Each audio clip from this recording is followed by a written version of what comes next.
Yo, on continue la série de vidéos sur Vapor. Donc maintenant que l'installation est terminée et que vous avez un projet qui fonctionne, on va voir dans le détail à quoi servent les routeurs, comment ça fonctionne et pareil pour les contrôleurs. Avant de rentrer dans le code, déjà petit rappel, c'est quoi une URL et comment ça fonctionne. Forcément, une URL est découpée en plusieurs parties. On va avoir le protocole, l'host et après le pass. Et justement, c'est le pass qui est important. C'est grâce à lui que le routeur va savoir vers quel contrôleur nous renvoyer. C'est bon, vous avez les bases. On va pouvoir rentrer dans le code et commencer. Du coup, on se retrouve sur Xcode. J'ai repris le projet qu'on avait réalisé pendant la première vidéo, comme ça on a une base. Comme on peut le voir, toutes les routes sont déclarées dans route.swift, donc ce qui n'est pas ultra optimisé parce que si notre application commence à grossir et à avoir beaucoup de routes, ce fichier-là va devenir imbuvable. Il va être vraiment très long et du coup pour s'y retrouver dans les différentes routes, ça va pas être pratique.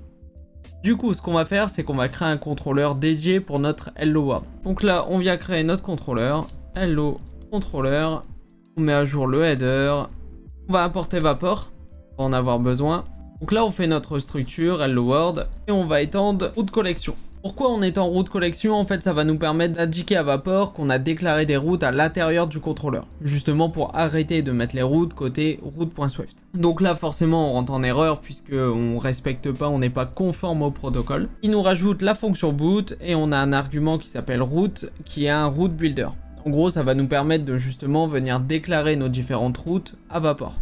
Pour ce faire, on vient rajouter notre partie hello, besoin de majuscules, et dans le cas d'un get, on va créer une fonction dédiée. J'aime bien faire des extensions de classe, ça permet d'avoir un code un peu plus clean. Donc ça va être Sendable. Pour savoir comment fonctionne Sendable, tout ça, je vous redirige vers les vidéos TikTok, les Reels. Donc, soit TikTok, soit Instagram, où on a expliqué le multithreading et à quoi servait Sendable pour les thread safety. On fait notre fonction, donc say hello par exemple. À l'intérieur, on va recevoir une request. Donc c'est une méthode qui est asynchrone et qui peut rentrer en erreur. C'est ce qu'on retrouve ici dans le placeholder. Derrière nous, on va renvoyer un string. Et donc là, si le pass correspond à hello et que le verbe HTTP c'est get, dans ce cas-là, on va lui dire d'appeler cette méthode. Il n'y a pas besoin de mettre les parenthèses. On peut nommer uniquement avec le nom de la méthode. Donc là, ça fonctionne, on peut builder.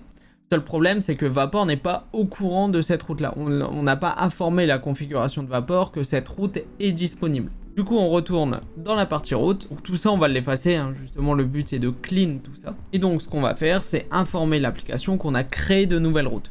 Pour ce faire, une méthode register qui attend une collection en entrée. Donc, justement, c'est le protocole auquel notre structure répond. Et donc, on lui donne notre protocole. Donc là, il nous dit, par contre, la méthode peut rentrer en erreur. Donc, on rajoute try. Et on peut builder. Et donc là, on a créé nos routes, on a créé la méthode qui va être appelée si le pass correspond à cette route-là, et on a enregistré au niveau de l'application les différentes routes pour que Vapor soit au courant, et du coup, quand le pass correspond, il sait exactement où rediriger l'utilisateur. Petite modif par rapport à la première vidéo, si on regarde au niveau du scheme, je suis repassé en console Xcode simplement parce que j'ai pas besoin de lancer de binaires qui sont installés sur l'OS. Du coup, passer par la console Xcode est suffisant pour moi. Du coup, on va passer sur Postman pour vérifier que notre call fonctionne bien. 127.0.0.1 qui correspond au localhost. Le port, c'est 8080. Si on regarde, c'est exactement les informations qu'on a au niveau de la console. Et derrière, on vient rajouter notre pass. Là, on fait le call. On est bien en get, pour info. Lancer le call. On a bien notre réponse, bonjour. Donc ça fonctionne bien. Vapor récupère l'info, nous redirige sur la méthode qu'on a créée, donc tout est OK. On revient sur le contrôleur et on va voir les différentes manières d'écrire une route. Donc on aura toujours le même résultat, mais le but c'est de vous montrer les possibilités pour créer des routes. Du coup, on a plusieurs possibilités. Soit on continue de faire des groupes comme ça, avec le début du pass ici, ensuite le verbe derrière. C'est-à-dire, si par exemple je mets ça, on peut soit passer en post, en delete, ou en pass, etc. On a tous les verbes HTTP de disponibles et ensuite on utilise celui qu'on souhaite. Ce qu'il est aussi possible de faire, c'est de ne pas mettre le pass ici, de faire directement un get par exemple, de mettre le pass à cet endroit-là, et derrière d'appeler notre méthode. Donc là, ça revient exactement au même. Maintenant, on va voir si les URL sont un peu plus complexes, comment ça fonctionne. Donc on va prendre l'exemple de monsite.fr/api/users/list. Comment on écrit cette URL? En fait, on va pouvoir enchaîner les différentes parties. Là, on va avoir en premier API, puis users, puis list. Et donc, à chaque fois que vous rajoutez une string, ça correspond à une partie du pass. Et derrière, vous précisez que c'est pour le verbe get, et donc la méthode à utiliser. Là, à ce niveau-là, il n'y a pas de changement. Et donc c'est pareil pour notre route.get, on peut tout à fait hop, remplacer et comme ça on a le même résultat. Maintenant, l'avantage d'utiliser la première technique, c'est que ça va nous simplifier le code. En fait, si vous êtes dans une API utilisateur et que derrière il y a plusieurs manières de récupérer un ou plusieurs utilisateurs, vous n'allez pas vous amuser à rajouter API users à chaque fois. Et justement, il y a une méthode qui nous permet de faire ça. En fait, vous allez récupérer cette partie-là. On va l'appeler par exemple user root. Hop. Du coup, cette variable-là nous permet de dire que toutes les URL vont commencer par API/users. Et donc, ça va nous simplifier le code qui vient ensuite. Donc, imaginons on a possibilité de récupérer soit une liste, soit les utilisateurs de manière unitaire. On va créer plusieurs URL, par exemple liste. Du coup, nous renvoie une liste d'utilisateurs. On va l'appeler par exemple user list. Bon, pour l'instant, on laisse bonjour à chaque fois, hein, histoire que ce soit plus simple. C'est vraiment pour l'exemple. Et ensuite, si on a besoin de récupérer un utilisateur, de récupérer par exemple les admins, on va get admin avec une autre méthode, admin list, les admins et ici du coup les users. Donc l'avantage c'est que ces deux routes là vont bien respecter le début du pass /admin/users. La différence c'est que pour le premier on demande un /list à la fin, alors que pour le second on demande /admin. Donc les URL vont donner ça et ça. Donc du coup, on a bien le début du pass qui est identique et on ne l'a pas recopié à chaque fois. Donc, ça nous fait gagner du temps. Si demain, on se rend compte qu'en fait, on nous demande de mettre les URL au singulier, on va remplacer users par user et on le change qu'à un seul endroit et pas dans toutes les routes qu'on aura créées. C'est là où le code est plus propre et plus simple à modifier. Maintenant, si on souhaite récupérer des informations dans l'URL, donc par exemple récupérer un seul utilisateur avec l'ID numéro 18. Hop, on remet le S ici pour que ce soit plus propre, on clean un petit peu les routes et on va faire des vrais cas d'usage. Donc là, on souhaitait récupérer une liste d'utilisateurs, donc on va faire un tableau de string, on va renvoyer user A, user B, et ici notre liste d'admin, on va faire pareil, histoire d'avoir des cas d'usage un peu plus réels. Admin 1 et admin 2. Donc là pour nos deux routes là c'est parfait. Et donc cette méthode là on va la changer, on va la réutiliser, on va l'appeler user au singulier qui va nous renvoyer une string. Et dans cette string on va rajouter un ID. Donc par exemple ça va être user underscore et l'ID. Pour ce faire on aura besoin de récupérer l'ID qui va être envoyé par la requête. Donc il va être présent dans le pass. Et donc on va changer un tout petit peu les routes, on va revenir améliorer la partie liste. Donc par exemple on va recréer une variable user list. Donc on part de user root, on vient regrouper un pass, comme tout à l'heure, on appellera list, et comme ça, cette méthode-là, hop, n'a plus besoin de son pass, ça devient user list. Et maintenant, pour récupérer user au singulier, on va rajouter deux points id. Donc les deux points précisent que du coup, c'est une information récupérable, c'est une variable. Ici, on va appeler user à la place. Donc comme ça, l'avantage, c'est que user list récupère le préfixe list. Dans le premier cas, il n'y a rien derrière, il n'y a pas de pass supplémentaire. Et dans le second cas, vu qu'on souhaite récupérer un seul utilisateur, on précise qu'on a un ID. Donc là, on va récupérer notre ID. Donc on fait un guard. Au niveau de la request, on va aller chercher dans les queries notre ID. Hop. Et sinon, on renvoie une erreur. Au board. Et par exemple, bad request. On vient juste lui préciser le type en plus et on try pour éviter le warning qu'on a derrière. Au-dessus, comme vous voyez, j'ai une erreur simplement car le nom de la méthode et le nom de la variable est identique. Pour ça, vous avez deux solutions pour corriger.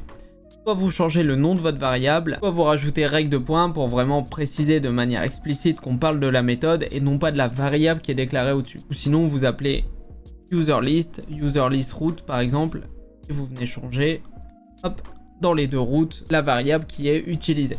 Donc là, ça build, pas de souci, on va tester les différentes routes qu'on vient de créer. Donc pour ce faire, je build, parfait, on voit que le serveur est démarré, on retourne sur Postman, donc là on est en i/users/list. Donc normalement, ce code là fonctionne, je récupère bien user A, user B. On doit pouvoir récupérer aussi le tableau des admins. Parfait, admin 1 et admin 2. Et pour terminer, si par exemple on demande le numéro 1, 2, 3, on a une bad request. Donc il y a donc une erreur sur le call qu'on vient de faire. Pour ça, on va essayer de le débugger, essayer de comprendre ce qui s'est passé. Donc l'avantage, c'est que vous pouvez débugger. Donc on va mettre notre breakpoint ici, puisqu'on sait qu'on rentre dans ce else là, donc avec le abort bad request. On relance, donc là forcément on reste en loading, on passe de l'autre côté, et on vient tester de récupérer l'ID pour savoir ce qui se passe. Faites PO dans la console pour récupérer les informations, on l'envoie. Et donc comme on peut le voir, il y a une erreur parce qu'en fait j'ai été chercher le paramètre ID dans query. Sauf que query, ça s'écrirait comme ça, point d'interrogation, ID est égal à 1, 2, 3. Sauf que ID n'est pas passé en query param, il est passé directement au niveau du pass. Donc c'est pas au niveau de query qu'on doit aller chercher les informations, c'est au niveau des params. Donc on va changer notre ligne de code au rec.params, parameters.get, et là on va aller chercher ID. Effectivement ça fonctionne. Donc là on va remplacer query par parameters, c'est bon, il n'y a pas le at, on rebuild et on enlève le point d'arrêt. Le serveur est parti, on retourne sur Postman. Donc tout est bon, on récupère bien user ID 1, 2, 3. Si je change et que je rajoute d'autres nombres, c'est parfait, ça fonctionne. Donc là on a appris à comment définir des routes, comment mettre les routes au niveau du contrôleur et non pas du fichier route.swift pour pas que ce soit le bordel, et comment récupérer des paramètres au niveau d'une URL. Et au final, vous avez vu pour query, puisqu'on a fait l'erreur au début, on a mis query à la place de parameters. On repasse côté Xcode et maintenant on souhaite créer un nouvel utilisateur. Donc pour ce faire, on va créer une nouvelle route, cette fois en post. Pour la création, c'est beaucoup mieux d'utiliser post que get. On ne sera pas limité en termes d'informations qu'on va envoyer. Donc on récupère cette route-là. Dans notre cas, on n'a pas d'argument, donc comme d'hab, on peut l'effacer. On passe le verbe en post. Et ici, on va venir dupliquer la méthode pour passer sur new user. Ok, parfait. Maintenant, on va devoir mettre à jour cette méthode-là pour forcément faire une création d'utilisateur. Donc, ce qu'on va retourner, ça va être new user et juste le nom qu'on aura reçu. Et donc, pour récupérer le nom, par contre, on n'est plus en parameters. On est bien en query. Ça va être des query param qui vont être envoyés en post et qu'on va récupérer au niveau de la requête pour créer notre utilisateur. Donc là, c'est plus ID, c'est name. Donc ici, on va changer. Ça fait crec.query cette fois. .get. Là, on va l'appeler name. On précise toujours que c'est une string qu'on souhaite récupérer. Et ici, on va mettre un try, car la méthode peut échouer. On build. Parfait, c'est lancé. On repasse sur Postman, qu'on est toujours sur list. Sauf que cette fois, on passe en post.